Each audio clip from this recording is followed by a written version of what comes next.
말씀의 식탁 하루 한 장 사무엘하 묵상 사무엘하 제2장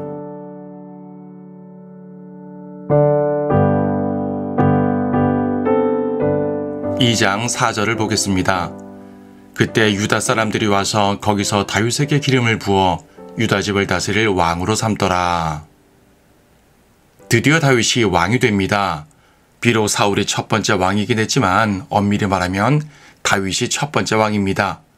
왜냐하면 이스라엘은 곧 다윗 왕조를 의미했기 때문입니다. 다윗은 유다 지파로서 예언된 왕입니다. 향후 남북 왕국이 갈라질 때 북쪽 나라가 다윗 왕조에게서 떨어져 나갔고 또 나중에 남북 왕국이 모두 멸망을 했지만 하나님께서는 이스라엘을 회복시키실 때 다윗의 아들이신 예수 그리스도 안에서 회복시키실 것입니다. 따라서 진정한 이스라엘 왕국의 역사는 다윗에게서 시작합니다. 이제 다윗은 왕이 됨으로써 그 역사를 활짝 열게 됩니다. 하지만 아직 다윗은 온 이스라엘을 장악하지 못했습니다. 다윗이 왕이 되는 과정은 단계적인데 첫 번째는 유다 지파에서만 왕이 되고 두 번째에 온 이스라엘의 왕이 됩니다. 필리스테에 속한 시클락에서 사울의 죽음 소식을 들은 다윗은 하나님의 지시에 따라서 유다 땅에 있는 헤브론으로 들어옵니다. 다윗은 본인이 유다 지파고 또 피난 생활도 주로 유다 광야에서 했기 때문에 유다 지파에서 받아들여지는 것은 자연스러웠습니다. 그렇다고 다른 지파들에서는 받아들여지지 않았냐 하면 그렇진 않습니다. 다윗은 다른 지파들에게도 충분히 영향력을 행사할 수 있었고 그래서 왕이 된 후 첫 번째로 한 일이 요단 동편에 있는 야베스 길르앗 사람들을 챙기는 것이었습니다. 그들은 사울의 시신을 수습해서 장사 지낸 사람들이었고 다윗은 사울에게 선을 행한 것처럼 그들에게도 선을 행하려 했습니다. 하지만 사울의 군대 대장이었던 아브넬이 사울의 아들 이스보셋을 왕으로 옹립하여서 마하나임으로 갑니다. 마하나임은 길르앗이 있는 요단 동편 지역으로서 아브넬은 다윗의 영향력이 미치지 못하도록 요단 동편 지역을 장악한 것입니다.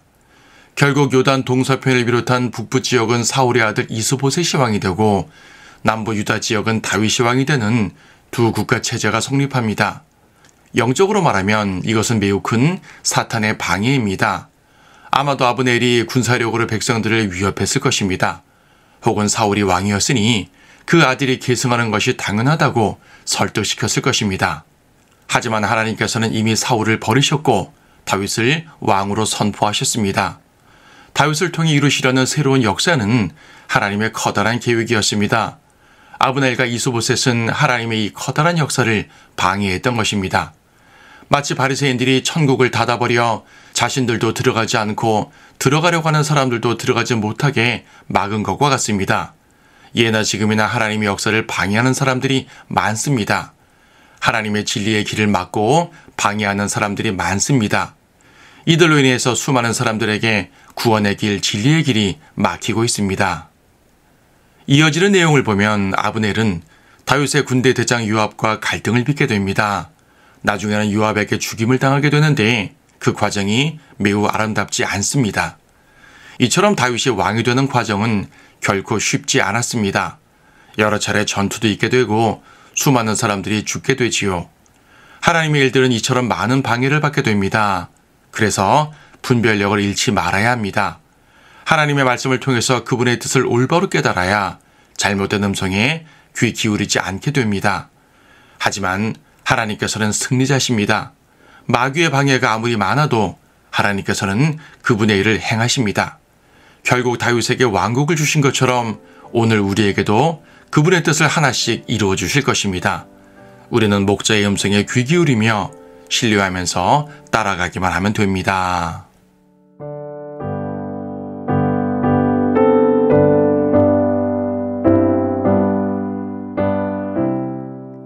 사무엘하 2장 2일 후에 다윗이 주께 물어 말하기를 내가 유다의 어느 성읍에든지 올라가리이까 하니 주께서 말씀하시기를 올라가라 하심으로 다윗이 말씀드리기를 내가 어디로 올라가리이까 하니 주께서 말씀하시기를 헤브론으로 가라 하시더라. 그러므로 다윗이 그의 두 아내 즉 이스라엘 여인 아히노암과 칼멜인 나발의 아내 아비가일과 함께 그곳으로 올라가니라. 또 다윗이 그와 함께 했던 그의 사람들을 각자 자기 가족과 함께 데리고 올라가니 그들이 헤브론의 성읍들에 거하니라. 그때 유다 사람들이 와서 거기서 다윗에게 기름을 부어 유다 집을 다스릴 왕으로 삼더라. 또 그들이 다윗에게 고하여 말하기를 사울을 장사 지낸 사람들은 야베스 길르앗 사람들이라 하더라. 다윗이 사자들을 야베스 길르앗 사람들에게 보내며 그들에게 말하기를 너희는 주께 복을 받을지어다. 이는 너희가 너희 주 곧 사울에게 이 친절을 베풀어 그를 장사하였음이라. 너희가 이 일을 행하였으므로 이제 주께서 너희에게 친절과 진실을 베푸시기를 원하며 나도 너희에게 이 친절을 보답하리라. 그러므로 이제 너희는 너희 손을 힘있게 하고 용감해지라. 너희 주인 사울이 죽었고 또 유다 집은 내게 기름을 부어 그들을 다스리는 왕으로 삼았음이라 하더라. 그러나 사울의 군대대장 넬의 아들 아브넬이 사울의 아들 이스보셋을 데리고 마하나임으로 와서 그를 길르앗과 아수린들과 이스라엘과 에프라임과 베냐민과 온 이스라엘을 다스릴 왕으로 삼더라. 사울의 아들 이스보셋이 40세에 이스라엘을 다스리기 시작하여 2년을 다스렸으나 유다 집은 다윗을 따르더라. 다윗이 헤브론에서 유다 집을 다스리는 왕으로 지낸 기간은 7년 6개월이더라.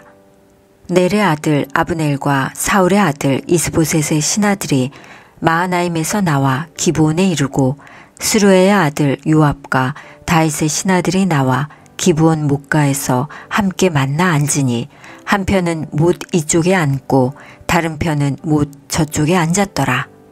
아브넬이 요압에게 말하기를 이제 청년들로 일어나게 하여 우리 앞에서 놀게 하자 하니 요압이 말하기를 그들로 일어나게 하라 하더라. 그러자 그들이 일어나서 수대로 나가니 사울의 아들 이스보셋에게 속한 베냐민에서 12이요 다윗의 신하들 중에서 12이더라. 그들이 각각 자기 상대의 머리를 잡고 그 상대의 옆구리를 칼로 찌르니 그들이 모두 쓰러지더라. 그러므로 그곳을 헬갓 핫수림이라 불렀으니 그곳은 기브온에 있더라. 그때 심히 격한 전쟁이 있었으니 아브넬과 이스라엘 사람들이 다윗의 신하들 앞에서 패하니라. 거기에 스루야의 세 아들 즉 요압과 아비새와 아사엘이 있었는데 아사엘은 들로르처럼 발이 가벼웠더라. 아사엘이 아브넬을 추격하였는데 그가 가면서 아브넬을 쫓는 데서 오른편이나 왼편으로 돌이키지 아니하더라. 그때 아브넬이 뒤를 돌아보며 말하기를 내가 아사엘이냐 하니 그가 대답하기를 그렇다 하니라. 아브넬이 그에게 말하기를 너는 내 오른편이나 왼편으로 돌이켜 청년 하나를 잡아 그의 갑옷을 빼앗으라 하나 아사엘이 그를 쫓는 데서 돌이키기를 원치 아니하더라. 그러자 아브넬이 아사엘에게 다시 말하기를 나를 쫓지 말고 옆으로 돌이키라. 어찌하여 내가 너를 땅에다 치랴. 그리하면 어찌 내가 내 형 요압에게 내 얼굴을 들겠느냐 하더라. 그러나 그가 옆으로 돌이키기를 싫어하니 아브넬이 창 뒤 끝으로 그의 5번째 갈비뼈 아래를 찌르니 창이 그 뒤로 나온지라. 그가 거기 쓰러져 그 자리에서 죽었으니 아사엘이 쓰러져 죽은 곳까지 온 모든 자들이 가만히 섰더라. 요압과 아비새도 아브넬의 뒤를 쫓아갔는데 그들이 기브온 광야길 옆 기아 앞에 있는 암마산에 이르니 해가 지더라. 베냐민의 자손들은 아브넬을 따라 함께 모여 한 부대를 이루어 산 정상 위에 섰더라. 그때 아브넬이 요압을 불러 말하기를 칼이 영원히 삼키겠느냐? 그 종말은 쓰라림이 되리라는 것을 내가 알지 못하느냐? 내가 언제쯤이면 백성들에게 그들의 형제를 쫓는 데서 돌이키라고 명하겠느냐 하니 요압이 말하기를 하나님께서 살아계시거니와 내가 말만 하지 아니하였더라도 분명히 아침에 백성이 각자 그의 형제를 쫓는 데서 돌이켜 올라갔을 것이라고 하더라. 그리하여 요압이 나팔을 부니 모든 백성이 가만히 섰으며 이스라엘을 더 이상 쫓지도 아니하고 더 이상 싸우지도 아니하더라. 아브넬과 그의 사람들이 그 밤 내내 평원을 걸어 요단을 건넜으며 온 비드론을 지나 마하나임에 이르니라. 요압이 아브넬을 쫓는 데서 돌이켜 온 백성을 함께 모으니 다윗의 신하 중에서는 19명과 아사엘을 잃었으나 다윗의 신하들이 쳐서 죽인 베냐민과 아브넬의 사람들은 360명이었더라. 그들이 아사엘을 메어 베들레헴에 있는 그의 아버지의 묘에 장사하였고 요압과 그의 사람들은 밤새 길을 가서 날이 셀 무렵에 헤브론에 이르니라.